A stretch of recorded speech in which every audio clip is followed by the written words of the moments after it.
The Perils of Rescuing, kind of a Fyodor Dostoevsky book review. Deveraj Sandberg, 2023. Oh, by the way, could you tell me if you've read Dostoevsky? This, in my opinion, is a good way to close an initial conversation with a therapist who you are thinking to work with. If they answer no or appear uninterested in the topic, I would drop them. If they answer yes and seem enthusiastic, that is a good sign. For like no other, Dostoevsky was the writer most willing to plunge himself and us, his readers, into the deepest, darkest recesses of the human psyche. All those places that we're so keen to stay out of. Even on reading his books, our mind will constantly reassure us that no, we couldn't possibly be like Raskolnikov or Rogojin. We couldn't even be like Dmitry Karamazov. We're really not like that at all, and we would never do what they did, no matter how much circumstances might push us. And somewhere we know that is not true. We could do the same and worse. For this reason, I maintain that Dostoevsky has a grip on the soul of every true therapist. We are the ones who are willing to visit those depths within us, and we are the ones who wish to support others to do the same for their own healing. To the literary world, 3 of Dostoevsky's novels stand out from the others and are constantly seen in lists of the greatest novels ever written. Those are Crime and Punishment, The Brothers Karamazov, and the one I'm going to write about here, The Idiot. Fans of The Idiot are like fans of something that one is a little hesitant to reveal to others, perhaps like being a Trekkie. This is because the novel speaks so deeply to some people that their lives become irrevocably changed by it. To others, it makes little sense. The novel is not written well. Stylistically, it's a mess. Part 1 completely flows, taking place all in the course of one day. It engirdles us and sweeps us willingly along with its narrative. However, each of the successive 3 parts becomes more wooden until, by the end, it's like we're reading an entirely different novel. The change in style seems to reflect the changes in circumstances that beset Dostoevsky's life at the time. The decreasing state of his health, punctuated by his epileptic fits, his fighting with fellow author Turgenev, his flight back to Russia from Europe, his ever-insecure financial state, exacerbated by his gambling. The idiot of the book's title is Prince Lev Mushkin, a not especially rich Russian prince, but a nobleman nonetheless. The name Lev Mushkin implies in Russian lion mouse, and such is the prince. He's an incredibly open man who both entices and concerns all who meet him, and whom is also regularly demolished in front of others by his bouts of epilepsy, like the author himself. As the novel begins, Mushkin is returning to Russia from Europe, where he has spent years in a clinic being treated for epilepsy and anxiety. Mushkin is perhaps modelled on Christ. Plenty of commentators believe so. But what I found so compelling about the character is that Dostoevsky draws him so well that he truly reaches into the hearts of those who read the novel. I am unaware of his parallel in literature anywhere. He is perhaps Christ, if Christ would write about himself. Mushkin is not some perfect moral man like those commonly found in traditional spiritual works or American novels of a certain era. Nor is he drawn from any typical hero archetype. He simply does his best to speak his truth in all situations. He has deep emotional wounds but does little to hide them.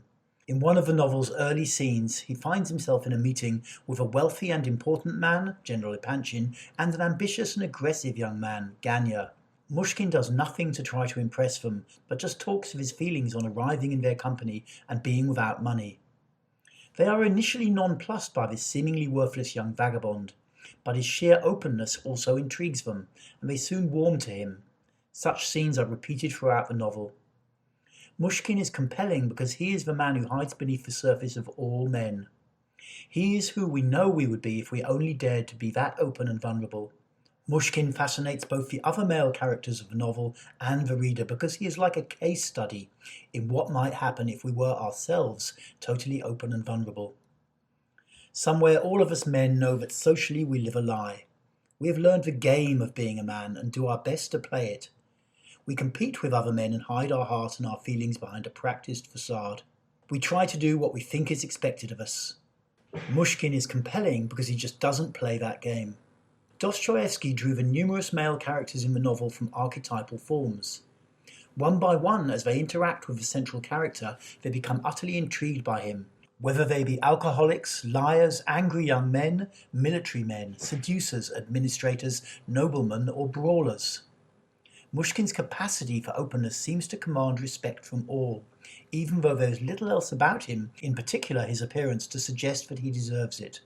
As he leaves the general's presence, Ganya shows Mushkin the picture portrait of an incredibly beautiful young woman, Nastasia Filipovna Barashkov, whom he is determined to marry. Mushkin is struck dumb by the picture and can barely take his eyes from it. Nastasia is reputedly the most beautiful woman in St. Petersburg and is pursued unrelentingly by an assortment of suitors, all desperate to enchant her with their wealth, power, or looks. Yet Nastasia holds a dark secret. She is an orphan who was systematically abused as a teenager by her guardian Totsky. This abuse has torn her inner world apart, leaving her filled with thoughts of revenge underscored by a deep desire to no longer live. Whereas all other men, on seeing Nastasia, are captivated by her looks and simply desire to possess her, Mushkin sees only the tragedy that has befallen her beneath the facade. He immediately resolves one thing. He must, no matter what else, save her. Mushkin's rescuing activities with fallen women have their precedent, we soon learn. Whilst in Europe, he had tried to save a village simpleton who had been seduced by a travelling salesman, causing her to be violently shunned and shamed by the rest of her village. He convinced the local children who would taunt and throw stones at her to instead give her love. Yet she soon died of a consumption, and Mushkin's turning of the children's attitude resulted in he himself becoming shunned.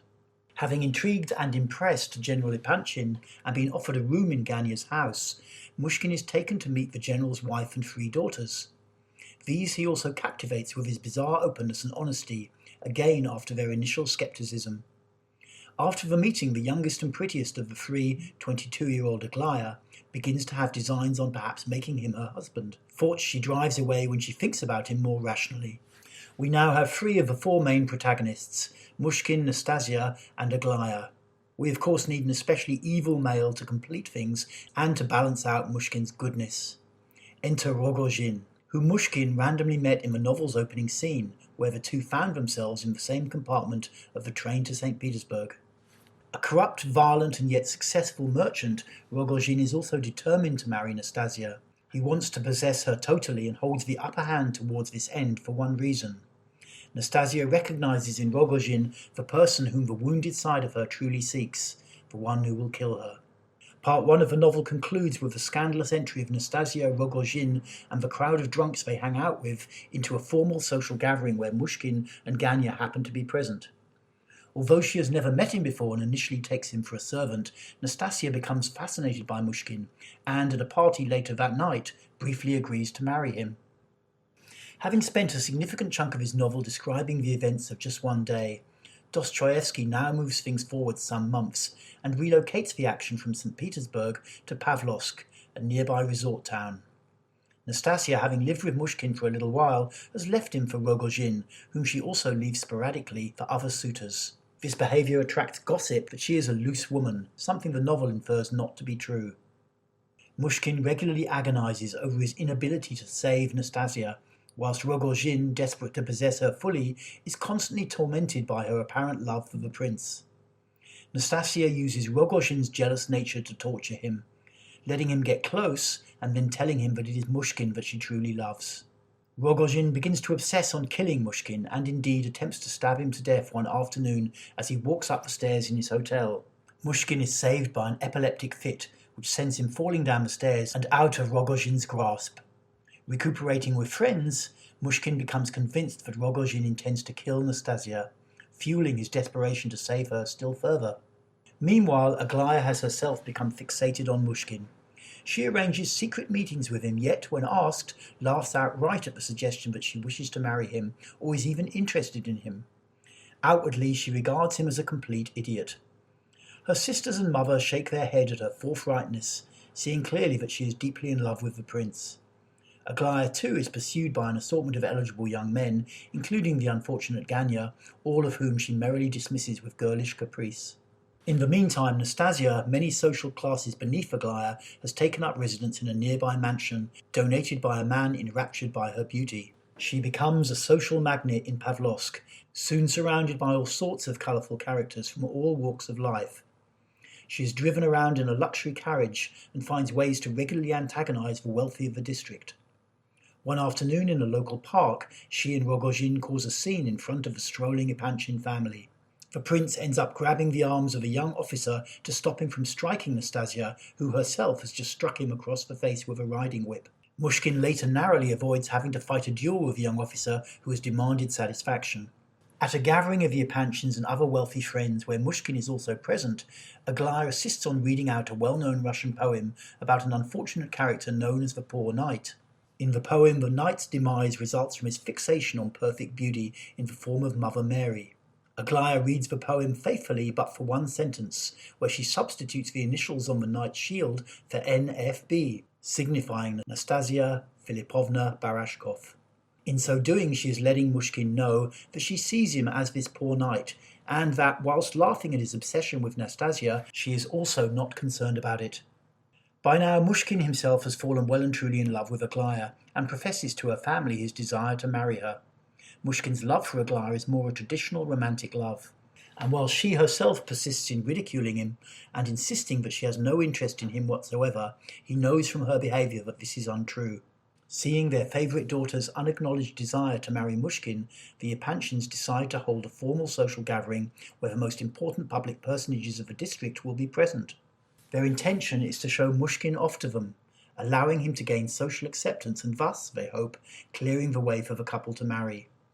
Knowing Mushkin's bizarre and naive nature, he is advised to simply sit there and say nothing but pleasantries. At the gathering, Mushkin, counter to his usual nature, launches into a lengthy, inappropriate, and intensely delivered tirade about the Catholic Church to the growing disdain of the guests. All attempts to calm him down fail, and he eventually succeeds in accidentally smashing a priceless Chinese vase and then collapsing in an epileptic fit. At this point, one might think that all is lost for Mushkin and Aglaya, but actually Aglaya is coming slowly round to admitting her deep desire to marry the prince. However, as this realization grows, and despite her belief that the prince's fixation on Nastasia is only a rescuer trip, Aglaya becomes increasingly jealous of her rival. She elects to confront Nastasia one evening, determined to put her in her place once and for all. Mushkin, Aglaya, Nastasia, and Rogojin thus meet in the book's most climatic scene. Aglaya launches into a lengthy and bitter tirade about Nastasia to her face, detailing her history and her faults in great detail, determined to crush her completely. The prince stands there horrified but mute. She pounds Nastasia verbally over and over until the other finally collapses, seemingly unable to fight back against her opponent, many social classes above her. But Nastasia realizes that she holds one ace up her sleeve. Reviving herself, she regains her feet and screams at Aglaya that she only has to call the prince and he will marry her instantly, dropping the other forever. Both women now direct their hate-filled gazes to Mushkin. Whom will he choose? Mushkin, clearly in a double bind between his romantic love for Aglaya and his desperation to protect Nastasia, hesitates for a moment before moving towards Aglaya. But, seeing his hesitation, Aglaya puts her hands to her face and rushes from the room, devastated. Mushkin attempts to run after her, but is held back by Nastasia, who then collapses in his arms. Moments later, being comforted on the sofa, Nastasia revives and is jubilant that it is she who has won the battle for Mushkin. She sends Rogojin, who has taken no significant part in the drama, away, and lies there with the prince, happily being tended by him. He agrees to marry her in a month's time, as she demands. Mushkin, however, is desperate to get in touch with Aglaya. He wants to set the record straight. He visits the Epanchin's house daily, but is told he is not welcome by her family, horrified by Aglaya's collapse and seeking to protect her. In seeking to find some way to reach her, Mushkin confides in another of her suitors, Evgeny Pavlovich. Pavlovich is sympathetic to the prince, but also tells him that he simply cannot marry both Nastasia and Aglaya. Mushkin is caught so deeply in a double bind inside of himself, driven by conflicting desires, that he cannot really come to terms with this reality. The weeks pass. Aglaya has left town with her family, and Mushkin has failed to reconnect with her. Nastasia has purchased an amazing dress for the wedding. Pavlovsk locals are up in arms about the forthcoming marriage, and gossip is rife. Outside the church on the actual day of the wedding, true to form, Nastasia runs away with Rogojin, who has a carriage nearby. They ride to St. Petersburg, with Mushkin pursuing a day later. Mushkin finally catches up with Rogojin to find he has murdered Nastasia with a single stab to her heart. The two men pass the night together in a strangely trance-like state. Rogojin is arrested for the murder the next day and sentenced to 15 years hard labour in Siberia, his lawyer having pleaded that he had a fever of the brain. Aglaya rejects her family and runs away with a Polish conman posing as a count, embarking on a miserable life. Mushkin, apparently unable to process what has happened, returns to the Swiss clinic that was treating him previously, now in something of a psychotic state. Friends visit him over the following years, but he can no longer recognize them and is completely lost. All four characters thus end up in anything but a happy state. Nastasia dead, Aglaya married to a conman, Rogozhin in prison, and Mushkin insane. Its ending regardless, the idiot has captivated countless men and women over the years. But why? What draws us into the story and these four characters, despite the disaster that their lives finally become? There seems to be something in the intensity and depth of the relationship between them that overwhelms any need for a happy ending. It almost doesn't matter that they all end up destroyed, for somewhere we sense that something truly archetypal has taken place that has not been related in print before. The novel leaves me with deep questions and has caused me to introspect on its themes to try to find answers. Mushkin is torn between his romantic love for Aglaya and his desperation to save Nastasia, a seemingly spiritual desire, but in trying to get both he ends up destroying not only himself but also everyone else. Is Mushkin, with his extreme naivety and openness, at fault? Or is this simply how things are? Why did Aglaya, knowing the man she loved was driven as he was, still elect to try and destroy Nastasia as she did? Surely she would have realized that seeing her opponent crushed, Mushkin would feel unable to leave her. In writing what I consider to be the most human, spiritual novel ever, shouldn't Dostoevsky at least have had the decency to give it a happy ending? It's like he's showing us how man can be, but then telling us that it will anyway end in disaster. On reflection, I think one of the things that Dostoevsky is pointing to is that it is the depth of engagement with our underlying nature through the processes of life that is important. Not our happiness or our future, they are secondary. By trying to create a happy ending for ourselves, we risk sacrificing a depth of meaning in our own lives. Aglaya feels compelled to crush her rival despite having enough understanding of the situation to know that this will destroy also herself. It seems apparently that she has been magnetically attracted into this conflict because, as a spoilt rich girl, she has never had to fight for anything. All has been provided for her by her parents, whom she blames and deeply resents, and thus she has no knowledge of her animal nature. She embarks on her own journey when she finally falls into her actual inner world.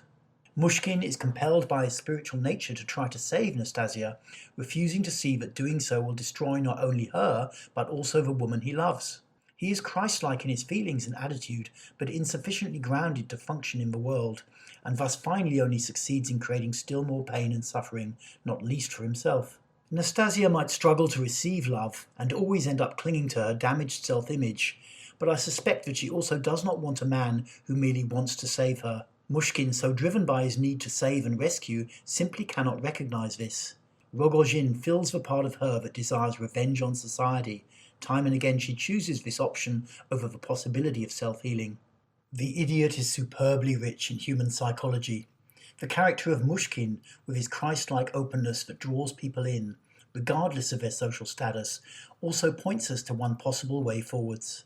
To me, he is saying that we can be open and that we will be accepted, even though we may not create happiness.